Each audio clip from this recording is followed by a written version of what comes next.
Olha só, a distância focal, ela determina a milimetragem da lente, e não só isso, ela também determina a nomenclatura da sua lente. Então, se você tem, por exemplo, uma lente 50 milímetros, significa que existe 50 milímetros da superfície do sensor até o ponto nodal. Se você tem uma lente 15 milímetros, por exemplo, significa que existe 15 milímetros da superfície do sensor até o ponto nodal. O ponto nodal é mais para trás, tá? Se você tem uma lente 200 milímetros, significa que esse ponto nodal foi para frente, né?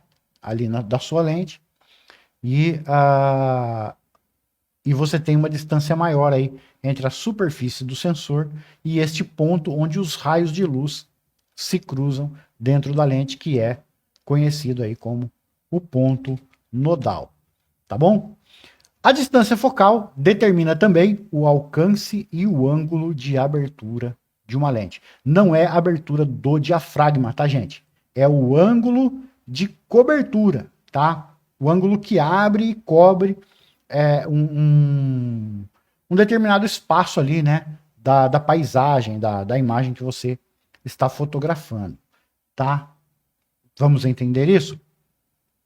Olha só, se nós temos uma lente de 60 milímetros aí na nossa câmera, aí nós temos aí um alcance, né? E um ângulo de cobertura. Olha só, pelo ângulo de cobertura, nós estamos fazendo um retrato de corpo inteiro ali do boneco, né? Pegando ali dos pés a cabeça.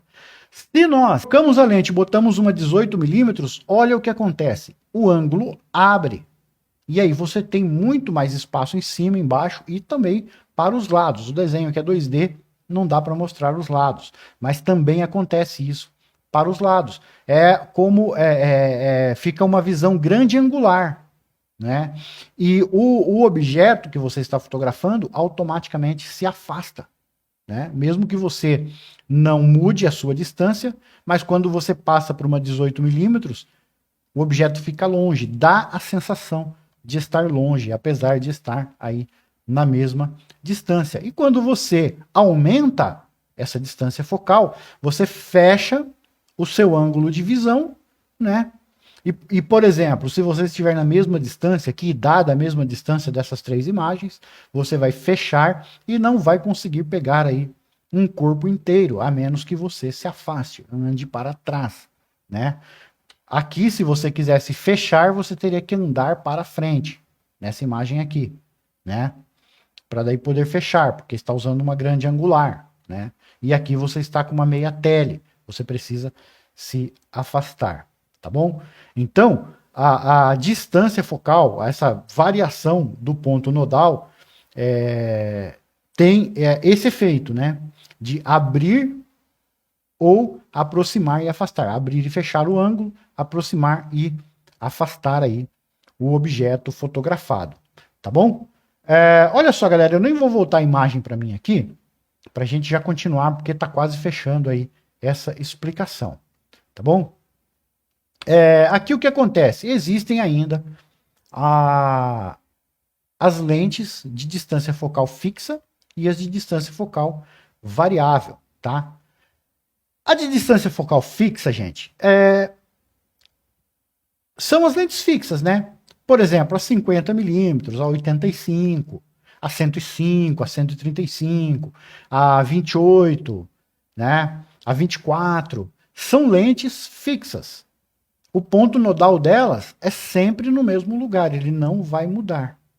E existe a lente zoom, a lente que você gira o tambor de zoom, né, o anel de zoom, e ela desloca o ponto nodal, ela empurra o ponto nodal para frente e traz o ponto nodal para trás.